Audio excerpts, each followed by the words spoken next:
Have you ever been in your car just flipping through the radio stations? You know, you switch from a kind of crackly news station to a super clear music channel? Well, what you've just done is stumbled right into the middle of a tech battle that's more than a century old. So today, let's dive into the real story behind AM and FM radio. I mean, it's a question we've all probably had at some point, right? Why is it that all the talk radio and news is crammed onto the AM dial while all the music lives on FM? Well, I can tell you it is definitely not a coincidence. It's the result of a huge trade-off between sending a signal really, really far and sending it really, really clearly. Let's break down how that actually works. Okay, so before we can even get into the whole AM versus FM thing, we've got to understand the absolute basics of how radio works in the first place. I mean, how do you take a voice or a song and just send it invisibly through the air? The secret, the magic ingredient, is a process called modulation. I love this analogy. Think of it like this. A radio tower is constantly sending out this invisible wave. You can think of it like a steady, flowing river. Now, by itself, that river isn't carrying any information. To send a message, you have to add something to it, like dropping leaves onto the water. That process of adding the leaves, the sound, is modulation. And AM and FM, they're just two totally different ways of putting those leaves onto the river. So let's start with the OG, the technology that pretty much built the entire broadcasting industry, AM, which stands for Amplitude Modulation. This was the original tech, the foundation that first connected the world through the airwaves. And you know, the journey from just being an idea on paper to a real-world thing was shockingly fast. What started as just a theory in Maxwell's equations became a proven fact with Hertz. And then boom, 1920, KDAA in Pittsburgh flips a switch, and just like that, the world was changed forever. The golden age of radio had officially begun, all powered by this one simple idea. So how'd they do it? Well, the clue is right there in the name, Amplitude Modulation. They took that basic carrier wave, that river, and they changed its strength, its amplitude, to perfectly match the sound they were sending.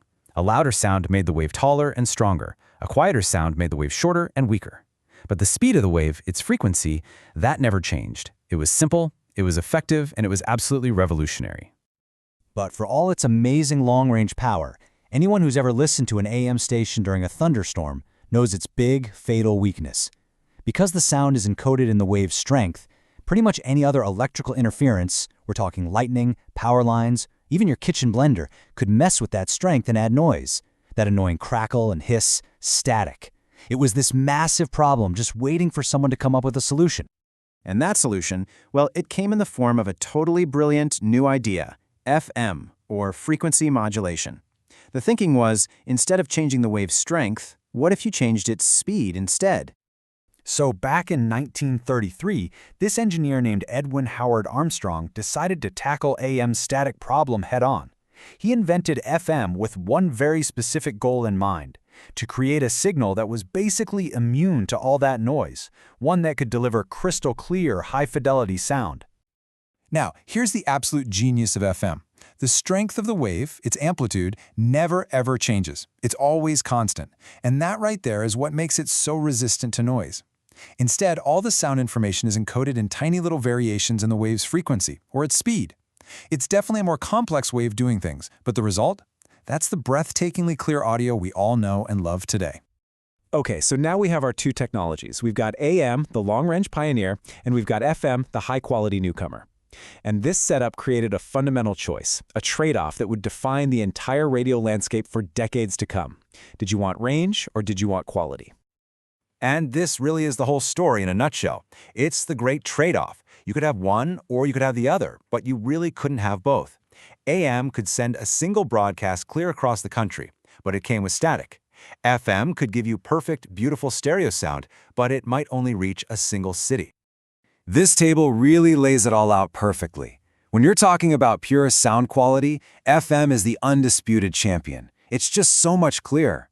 But for range, AM is king. Its lower frequency waves can travel incredible distances. They can even bounce off the atmosphere and go over mountains. And because FM keeps its strength constant, it's just way better at ignoring interference. These key differences are exactly why each one found its perfect niche on the radio dial. So the case for AM really comes down to one thing: its incredible reach.